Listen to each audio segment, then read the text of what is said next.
This demonstration we're going to have a look at how we can create a new virtual machine and then deploy it onto a Hyper-V host in VMM.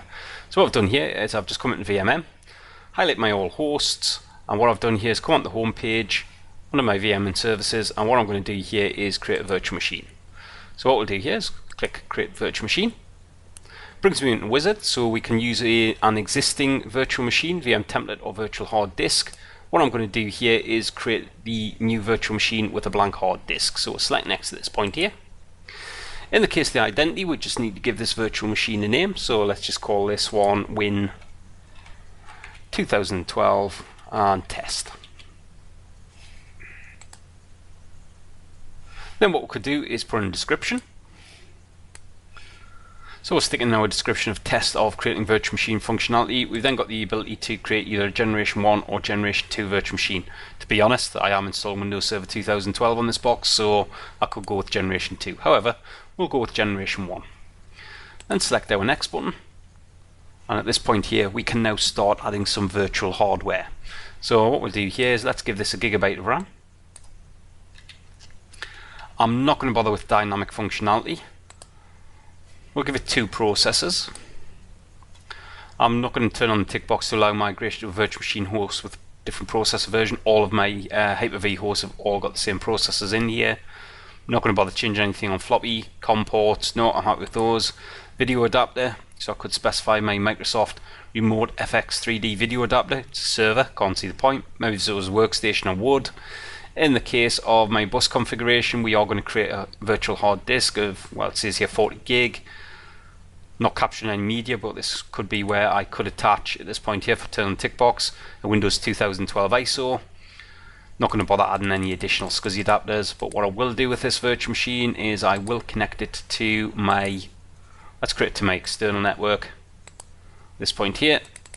Don't have any fiber channel virtualization functionality. Availability normal, don't have a cluster. If I did, maybe I'd make this highly available. At this point here with the tick box, firmware, yeah, just this is the boot order. So yeah, we'll boot from the CD drive. CPU priority, this is a test and dev virtual machine. Let's make that low.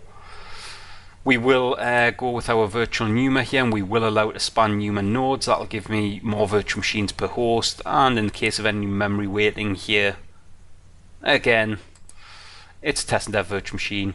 Let's create that as low. Now what we can do here is we can now save this profile off and use this for other virtual machines as well. So what we'll do here is we'll just save this off as test and dev.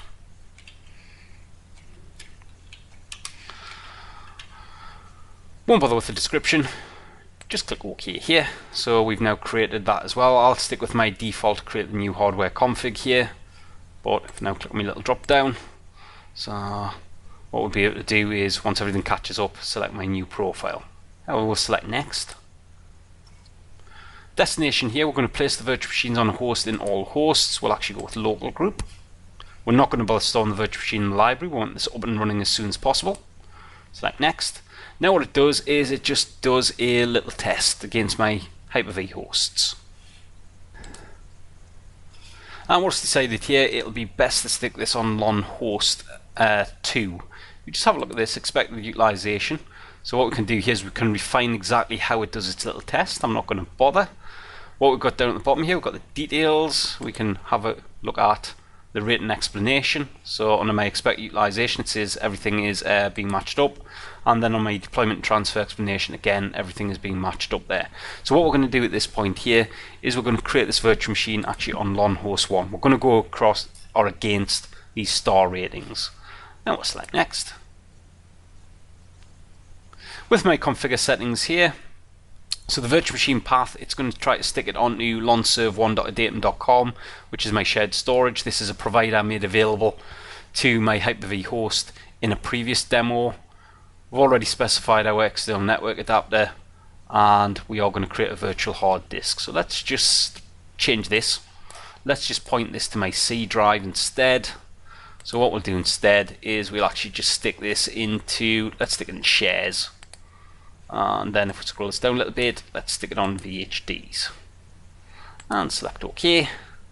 Then select our next button. We're not going to bother changing any of the properties. And then we'll click Create. And what this is now going to do, it's going to go away and create my virtual machine. As you can see here, it's creating the virtual machine. It should be fairly quick. I'm not installing an operating system into there. And as we can see now, my virtual machine is created. Let's just close the jobs window. Let's just have a look at my hosts here. Let's scroll this down a little bit. And there you go, there's our Win 2012 test machine. And that's the end of this demonstration. Thanks very much.